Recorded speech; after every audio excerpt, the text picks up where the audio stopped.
Bom, então, nos vídeos anteriores, nós discutimos a técnica de programação dinâmica linear quadrática, primeiro conceitualmente, depois nós demos um exemplo, mas a gente não tinha colocado choque ainda. E cá entre nós, assim, é legal o modelo com choque, porque é isso que você vai simular. Você vai simular o modelo com choque, aí você vai comparar momentos, fazer função impulso-resposta, essas coisas. Modelo sem choque é legal só para a gente ensinar o método, né? Para vocês entenderem o método. Então vamos agora fazer o modelo com choque. Então agora o modelo vai ficar completinho. Nós vamos seguir a mesma estratégia da vez passada. Nós vamos primeiro fazer, primeiro momento, ou aula, ou às vezes eu chamo de vídeo, sei lá. Primeiro momento, nós vamos fazer o método, nós vamos entender o método, como é que coloca choque estocástico naquele modelo. E no segundo momento, nós vamos fazer o exemplo. E aí terminamos essa unidade. Terminando essa unidade, nós também terminamos a primeira parte do curso, que foi dedicada a técnicas de solução e simulação de modelo dinâmico e macroeconomia.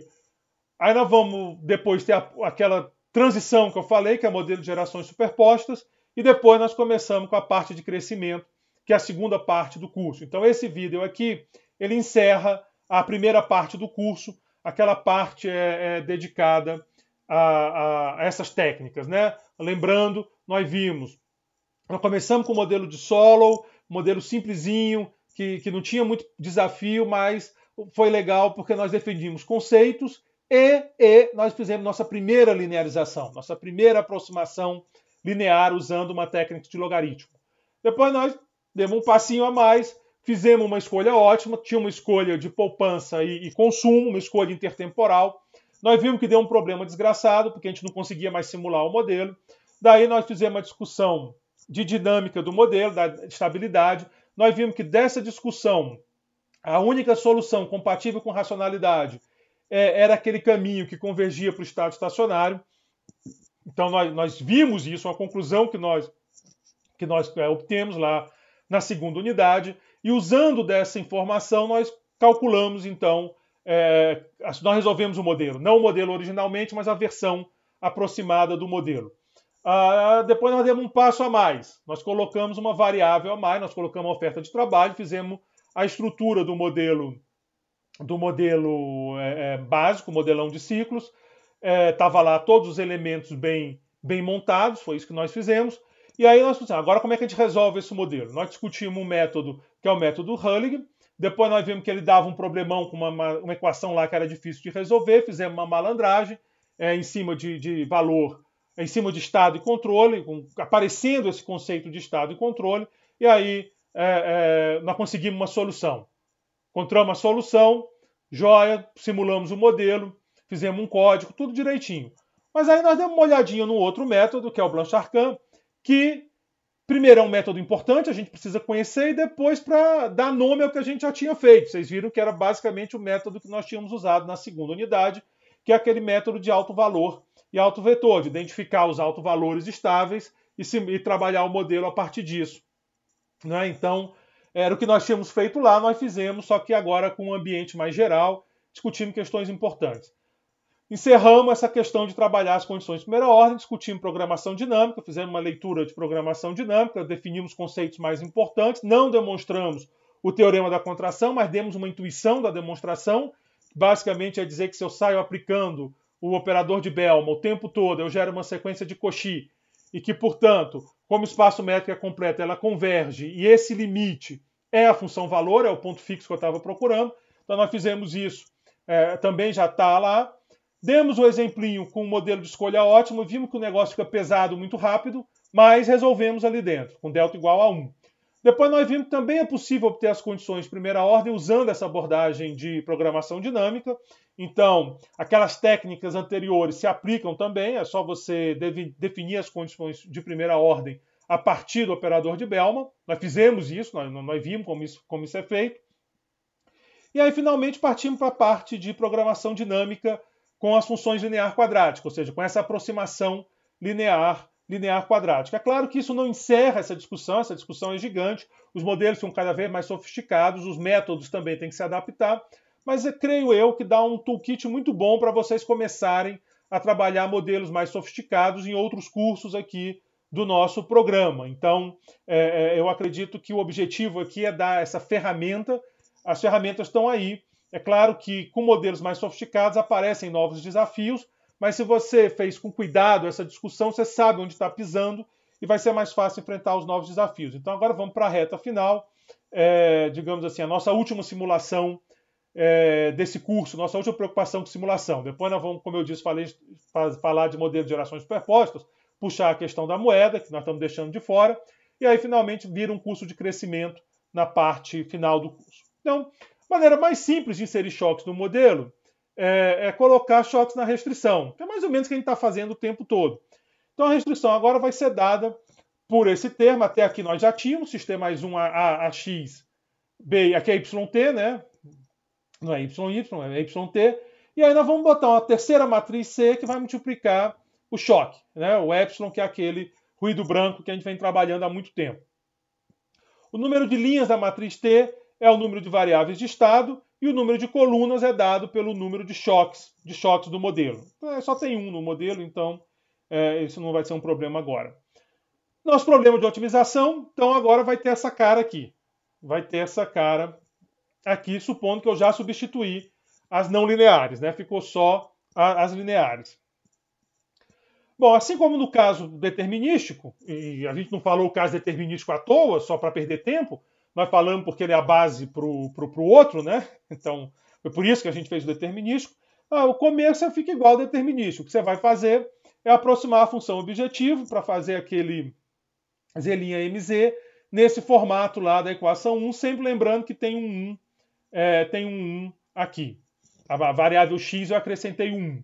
Aquela lógica continua como tal. O y não, continua só o y direitinho, mas o x ganha a constante junto dele. Então é o primeiro passo. A equação de Bellman, então, vai ter essa cara onde aparecer um termo constante. O que vai diferenciar com a entrada do choque aparece essa constante aqui. O que eu preciso fazer é determinar P e determinar também essa constante. Então C é constante. Então, só lembrando, então, a função de Bellman, antigamente era só x' px, o que eu estou dizendo é que agora vai ter uma constante. Se essa constante for zero, fica tudo a mesma coisa. É zero? Não sei, nós vamos ter que calcular essa constante. Estou só botando uma forma mais geral, digamos assim, do que eu tinha antes. Então, C é constante. Substituindo a restrição na equação de Bellman, então eu vou pegar aquela restriçãozinha. Cadê a minha restrição? Não, não é essa. Essa daqui, onde tem xt mais 1, eu vou botar ax, by, cy. Então, vou substituir. Então, z'mz, joia. Beta, x'apa. É porque ele já multiplicou, né? Então abre o termo, fica essa expressão aqui. É basicamente pegar aquela restrição e jogar aqui na minha função. A única coisa é que ele já abriu a expressão. O que vai ter de novidade? Eu tenho agora essa esperança aqui e eu tenho esse termo constante, esse beta c, que aparece aí. Nós vamos ter que determinar esse c. O resto, tudo muito parecido com o que a gente tinha antes. Ora, para facilitar a notação, esse termo C'(PC) é um termo que fica. São matrizes, né? São 3 matrizes. Vamos chamar isso de G. A matriz G dos elementos G e J é igual a C'(PC). De tal forma que esse termo da esperança, essa esperança aqui, é de ε'T mais 1, C'(PC), εT mais 1. Fica então, se eu fizer efetuar essas operações, some em I, some em J de ET, εIT mais 1, GIJ, εT mais 1J. Então é esse termo aqui, que é igual a esse cara aqui. Por que isso é verdade? Bom, isso é verdade porque é um ruído branco. Então a esperança de E e J para I diferente de J é zero. Bom, isso é o que eu estou dizendo aqui. Então, toda vida que eu tiver um termo nessa soma com J e I diferentes um do outro é zero, por hipótese. O epsilon, senão não seria um ruído branco, teria alguma covariância, alguma persistência. Não tem, o epsilon é ruído branco, logo esse termo aqui é zero. Lembre que o choque que entra na função de produção não é epsilon. Aqui geralmente a gente trabalha com AR, nesse formato pede um AR, né? O epsilon é inovação, pensar no AR, xt mais 1 é igual a rho xt mais epsilon é o epsilon que eu estou falando, tá certo? Então, o epsilon é ruído branco. Isso simplifica muito essa soma, né? Quer dizer, essa soma horrorosa aqui vira uma soma bem mais amigável. Bem mais amigável. Ora, se isso é verdade, então essa soma aqui, ora, isso aqui, se você olhar, é o traço da matriz, né? Então você está pegando esse traço dessa soma desse produto, multiplicado por sigma, que é a matriz de variância e covariância. Então essa soma aqui é igual a isso, que pelas hipóteses sobre epsilon é diagonal, exatamente porque é um ruído branco. Então a equação de Bellman ela pode ser escrita agora dessa forma aqui. Aquela esperança que estava me dificultando a vida, ela virou esse termo aqui, beta traço C' PC sigma. Então essa é a minha equação de Bellman. Ficou essa forma. De modo que a constante, ora, se eu quiser calcular a constante aqui, o que eu sei, como isso aqui é um ponto fixo, o que for constante do lado esquerdo tem que ser constante do lado direito. Não tem o que discutir. Isso aqui tem que ser igual a isso. Quem é constante do lado direito? Esse cara não é constante, aqui não é. Sobrou esses dois caras aqui, ó, beta traço e beta sigma. Então eu sei que C é igual a esse termo aqui, beta traço e beta sigma. Então C, beta traço sobre 1 menos beta. Eu falei beta sigma, mas é beta C, né? Só resolvendo esse sistema. C é igual a isso daqui, porque são os termos constantes dos dois lados da equação. Então, eu encontrei o valor de C, e aí o resto eu vou resolver sem o C. Eu já tenho o valor de C e eu vou resolver o resto. Por que foi legal fazer essa separação? Olhem para esse problema. Vocês já viram esse problema antes. É o mesmo problema da vez passada. É o mesmo problema. Então, como é o mesmo problema, a gente já conhece a solução. Vamos ter só que adaptar as matrizes, porque tem um cara a mais.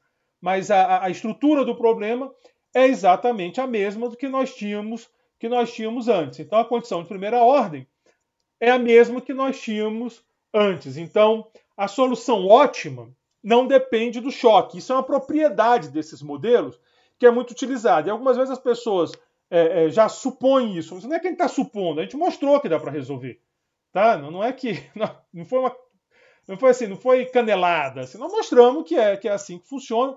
Então, estritamente falando, é como se você tirasse o choque, resolvesse o problema e depois, na hora de simular, traz o choque de volta, porque a estrutura de solução não depende dos parâmetros de epsilon. Ó, não tem epsilon aqui, né? Não entrou nada.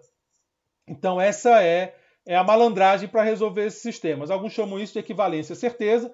É como se você tirasse o choque, resolve o problema com certeza e depois, para simular, bota o choque de novo. Facilita muito, muito mesmo a nossa vida.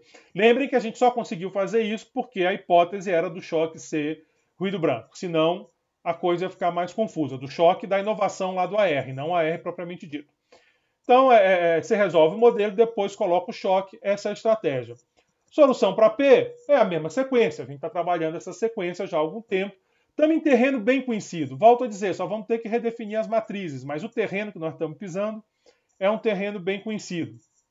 O limite vai ser a solução do problema. Então, conceitualmente, a técnica é basicamente a mesma que nós tínhamos visto com o modelo determinístico. Isso é verdade porque eu consegui resolver a parte, aquele termo da diferença onde tinha a esperança. Nós resolvemos a parte, né? A esperança caiu fora quando eu fiz isso. Então, quando convergiu. Na hora de simular o modelo, o que você faz, então? Bom, você vai encontrar P, como nós estamos fazendo toda a vida, iterando nessa sequência até convergir. De posse de P, você encontra F, que é a função política. Daí você gera os valores de εt mais 1, tem uma distribuição que você especificou provavelmente em algum lugar lá quando você estava montando o modelo. Muitas vezes uma normal 0, sigma 2ε. Então você faz essa inovação. Qualquer software gera isso para você. Substitui yfxt de modo a obter a restrição dessa forma. Então, onde tinha y, lembra? Era xt mais 1 igual a xt mais by. Então, onde tinha y, eu quero que você bote fx. Então, vai ficar axt bfx mais cy. Então, faz essa substituiçãozinha aqui. Estritamente falando, não é necessário. Pode fazer que nem da outra vez, mas facilita, legal, porque facilita para considerar o choque. Então, você substitui lá na restrição onde tinha y, bota fx e vai receber essa nova expressão, ax bfx, que é y, mais c epsilon-t mais 1. De posse de K0, você tem 1, né? Quer dizer, de posse do estado no zero, eu deveria ter falado x0 para ficar mais consistente, você tem x1. Por quê? Porque o epsilon você já zerou. Então você vai pegar x1 é igual a A mais BF, você conhece essas matrizes, x0 dado, mais C, epsilon1. Epsilon1 você tem calculado. x2 é igual a A mais BF, aqui você vai ter o x1, aqui o epsilon2, você vai construindo toda a série de x. Quando você tiver toda a série de x, aqui no nosso caso é o capital, aí você obtém as outras variáveis, que é kt mais 1 e ht, usando y igual de fxt. Então, com isso, você obtém a solução do modelo. Você tem as variáveis do modelo para você fazer o que você achar importante. Entendeu? Você pode calcular momento, pode fazer impulso-resposta. Se fizer impulso-resposta, lembre, não precisa gerar a série inteira do epsilon, gera só um e ver como é que ajusta, né? Dá um choque e ver o ajuste que nem nós fizemos lá com o modelo passado, acho que no método de Hulling. Então, essa é a lógica da solução.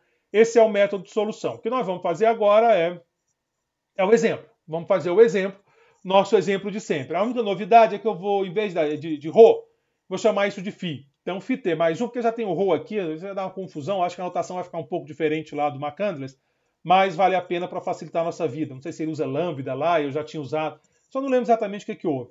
Mas, assim, continua sendo choque, né? Ah, não, acho que era um z, mas z é o nosso vetor. Bom, φt mais 1 é igual a 1 menos ρ mais φt epsilon t mais 1. Esse é o nosso choque que a gente já discutiu várias vezes, uma coisa desse tipo. O problema de maximização vai ser dado como o φ agora aparece multiplicando a função de produção, o choque de produção, o resto é tudo conhecido. A restrição continua aquela restrição anterior de estado amanhã igual a controle hoje. A novidade é que eu tenho também a regra de movimento do choque, que já é linear. Então, beleza, está tudo em casa, está tudo no formato que eu queria. Função objetivo, que eu vou linearizar, e aqui as restrições em formato linear. Só vou ter que redefinir as matrizes A, B, encontrar a matriz C.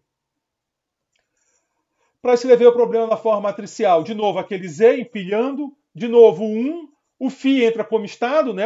Ele entra para o estado, ele é estado, ele não é controle. Então o choque entra aqui no estado, então agora são dois estados, K e φ, o x tem dimensão 3, que é a constante, e os estados. E y continua o que era antes, kt mais 1 e ht, o controle continua o mesmo. Então o vetor Z agora vai ter 5, vão ter 5 elementos, e é por isso que nós vamos ter que redefinir as matrizes lá, MA, para botar esse elemento novo, para acomodar esse elemento novo. Então, essa restrição, essa aqui é mais fácil de montar, que é só ir olhando lá. Então, 1 tem que ser igual a 1. Ó, 1 igual a 1, aqui zerou, tá certinho, 1 igual a 1. No outro, kt mais 1 igual a kt mais 1. Zera tudo aqui, joia. Kt mais 1, zerou, kt mais 1. Φt mais 1 tem que ser igual a 1 menos ρ, joia, multiplicou por 1, 0. ρφ, beleza, tá direitinho. Aqui zera, aqui zerou. E aqui 1, porque é yt mais 1. Então, a restrição já está no formato certinho. Eu já tenho as matrizes A, B, C. Essas três matrizes está em casa já. A forma aproximada da função objetivo, a única novidade é que vai ter esse φss aqui, que é 1, né, pela construção do choque.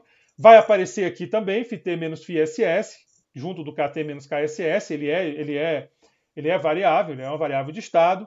E a matriz ganhou uma linha e uma coluna. Como o resto da matriz continua igual, eu, em vez de fazer... Eu segui o McCandless faz isso. É chato, mas tem uma vantagem da gente visualizar o que está acontecendo. Eu só vou adicionar uma linha e uma coluna para multiplicar o φ. Só isso que eu vou fazer. O resto, a matrizinha A continua toda igual ao que era antes. Só tem a linha e a coluna do φ, que eu estou marcando os símbolos como φ. Para ficar bem claro que é a coluna dele. De novo, é ruim, perde um pouco a sequência. É intuitivo a gente pensar na matriz 1, 1, 1, 2, 1, 3, 1, 4, mas é legal porque destaca os elementos que mudaram, que são os que estão multiplicando φ, a coluna e a linha de φ. Então, A e J, o mesmo no caso determinístico, né? Esses A e J, eu preciso do chapéu. Os termos de A e J chapéu são só fazer as derivadas, a gente já fez isso outras vezes, então faz as derivadas que você encontra os termos com chapéu. E aí você montou a tua matriz A, está montadinha. Agora tem que ir para a matriz M. A matriz M, lembra, é a matriz A com aqueles termos lá, aquela coluna e aquela linha extra. Então, M11, que é o termo constante, fica assim. Fica assim, a novidade é o termo em φSS, que tem que aparecer. A matriz A agora é essa daqui. Tudo aplicado no estado estacionário, porque esse cara é o termo da constante. Os outros termos, M12 é igual a M21. Então, está aqui os termos para o capital, que é o segundo, para o φ, que é o terceiro, né, que é a turma do 3, e aqui para os dois controles, que é H, KT mais 1 e H. Então, aqui está os termos da matriz M, que vão completar para formar a matriz M junto com A. A matriz M, então, tem essa cara aqui. Reparem, da outra vez eu acho que talvez não tenha ficado tão claro, aquele negócio do R e do Q. R são os termos que vão multiplicar duas vezes o estado. É o x' Rx. Então, são esses três primeiros caras. Por que 3? Porque a constante, que entra como estado, é o K, que é estado, e o φ, que é estado. E aqui é quem vai pegar o controle, continuam só dois, que é KT mais 1 e H. E aí a matriz W é o que sobra de cada lado. Uma matriz simétrica, fácil de trabalhar. Bom, então a matriz 3x3 é o R, esse cara aqui é o R, essa daqui é W', essa daqui é W, e essa daqui é a matriz Q, tá certo? Essa matriz é a matriz Q. Eu falei simétrica, mas esqueçam, porque como não é quadrática, esse conceito é mais esquisito. Mas eu quero dizer só que esses elementos aqui, ó, 1, 4, 1, 5, 4, 1, 5, 1, são iguais. Tá? Mas não vamos complicar, não. Eu tenho a matriz R, a matriz Q, e essa matriz aqui que espelha uma outra. Para obter a função valor, a matriz P, você vai usar a sequência, que nós já vimos como é que obtém, vem lá de trás. Agora eu já conheço as matrizes, eu tenho as matrizes R, W, Q, maldição do copiar e colar, né? O Q ficou minúsculo, 1 vai ficar minúsculo agora pro resto da vida. Nas notas de aula também deve estar esse problema, porque eu trouxe de lá. Mas é o quê? Como eu tenho R, W, Q, A, B, eu posso usar essa sequência, gerei a sequência, vou ter a função política,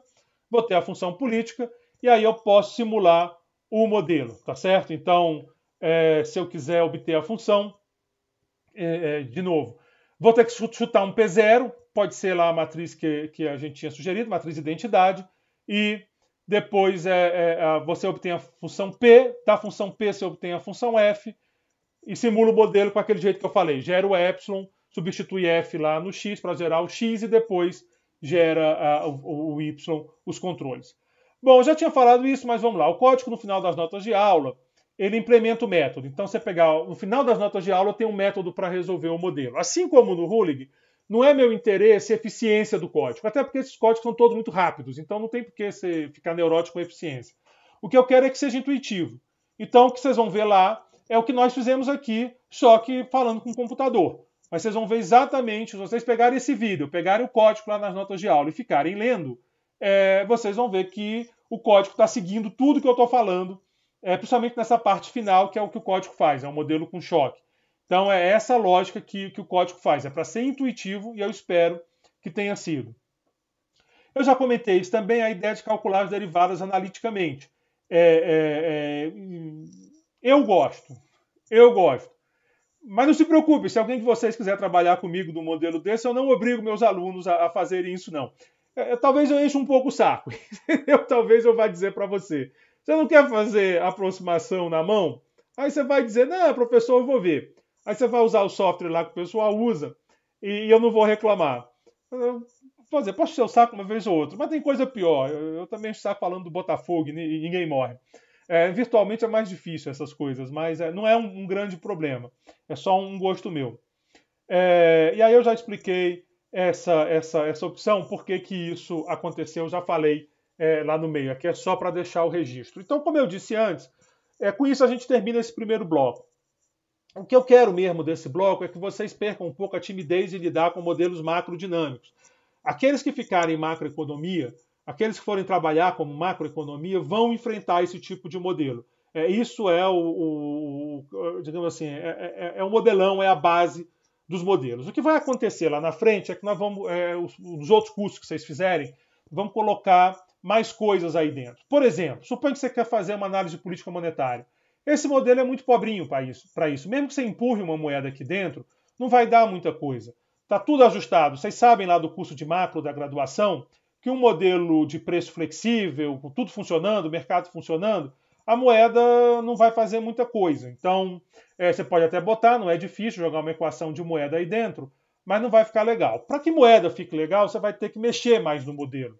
Por exemplo, o pessoal, a literatura usa muito botar alguns preços rígidos. Então você vai ter rigidez de preço, uns preços vão ficar rígidos, outros preços vão ficar flexíveis, e aí quando você tem o choque de inflação, você vai ter mudança de preço relativo, porque uns vão ajustar e outros não. Só que botar preço rígido tem que contar alguma história. Primeiro, da onde vem essa rigidez? Essa é uma discussão que vocês vão ter que fazer. E isso vai gerar uma equação no modelo. Depois, rigidez de preço com mercado competitivo não dá muito legal. Vocês vão acabar gerando racionamento. Não é isso que vocês querem. Então vocês vão ter que botar competição imperfeita. Por que competição imperfeita funciona bem com rigidez de preço para gerar esses efeitos? Funciona o seguinte, suponha que você é um monopolista, ou que você tem poder de mercado, não precisa ser um monopolista absoluto. Se você tem poder de mercado, você não está fazendo preço igual a custo marginal. Isso quer dizer que se tiver uma possibilidade de aumentar a produção, você pode topar, desde que não caia o preço. Porque o cara de poder de mercado, o que ele está pensando lá quando ele está calculando o preço dele? Ele sabe o seguinte, eu tenho poder de mercado. Se eu aumento minha quantidade, eu baixo o preço. Então eu vou equilibrar essas duas coisas, né? Receita marginal igual a custo marginal, eu equilibrei esses efeitos. Se for possível, aumentar a quantidade sem derrubar o preço, ele quer. Por que ele quer? Porque o preço que ele está trabalhando no mercado está acima do custo marginal dele. Então ele tem margem para aumentar a produção. O cara de competição perfeita não tem. Então o cara de competição perfeita ele está em outra realidade. Mas o de competição imperfeita tem. Com um problema. Ele só não faz isso porque o preço vai cair. Vocês estudam isso lá em micro, na parte de poder de mercado. Ora, mas eu estou dando para ele preço rígido. Eu estou dizendo para ele exatamente isso. Olha, vem um choque aí de demanda, você pode produzir mais e o preço não vai cair porque teu preço está rígido. Aí sim faz sentido ele querer aumentar a produção. E aí você pode ter esses efeitos legais que o pessoal aí, novo keynesiano, gosta de fazer no modelo. Então é por aí.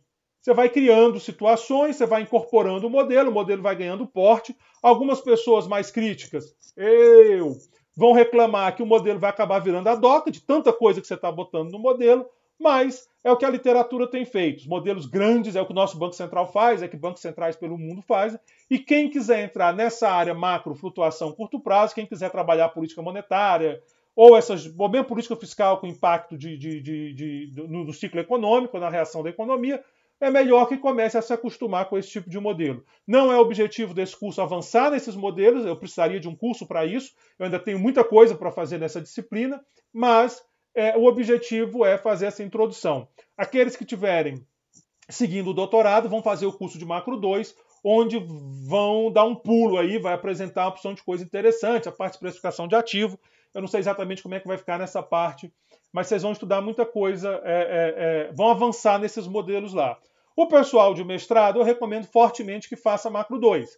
Não parem em Macro 1. Macro 2, Micro 2, Econometria 2 não são obrigatórias, eu sei, mas são sim.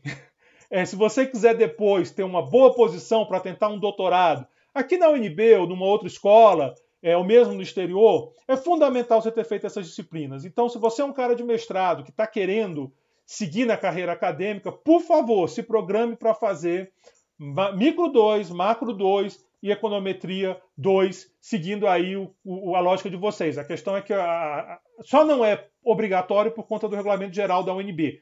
Mas para a gente é fundamental, principalmente os que estiverem pensando em ficar nas áreas de economia aplicada e setor público, onde essa exigência vai ser mais relevante. Bom, como eu disse, eu terminei agora esse bloco do curso. Respirem, façam exercícios. O próximo vídeo já vai ser de outro assunto, que é o modelo de gerações superpostas. Obrigado pela atenção de vocês.